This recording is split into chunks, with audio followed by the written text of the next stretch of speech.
बिस्मिल्लाहिर्रहमानिर्रहीम।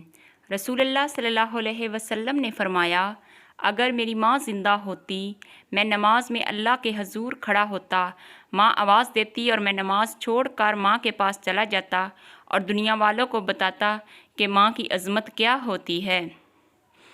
माँ की ज़रूरत हमेशा रहती है, इंसान चाहे जितना मर्ज़ी बड़ा हो जाए।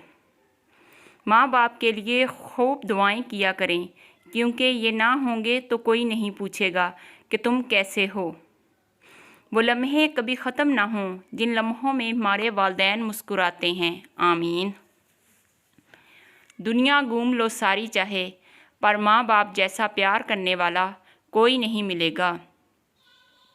जब भी वक्त मिले अपने माँ बाप के साथ बैठ जाया करो, क्योंकि माँ बाप के साथ गुज़रा वक्त क़यामत के दिन तुम्हारे निजात का बास बनेगा। इमाम हुसैन। माँ ज़िंदगी की तारीख़ राहों में रोशनी का मीनार है और बाप ठोकरों से बचाने वाला मजबूत सहारा।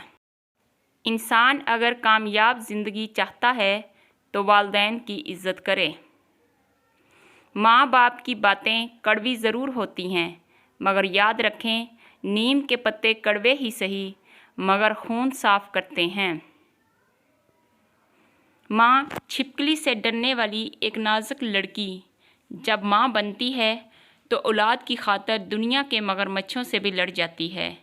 वालिदैन से मुस्कुरा कर बात किया करें। हम मिडिल क्लास लोग हैं, हमारे माँ बाप के पास जायदादें नहीं, ज़िंदगियाँ होती हैं जो वो हम पर लगा देते हैं। जब तुम माँ बाप बहन भाइयों के पास बैठो, अल्हम्दुलिल्लाह कहा करो, क्योंकि कुछ लोग इन लम्हात को तरसते हैं।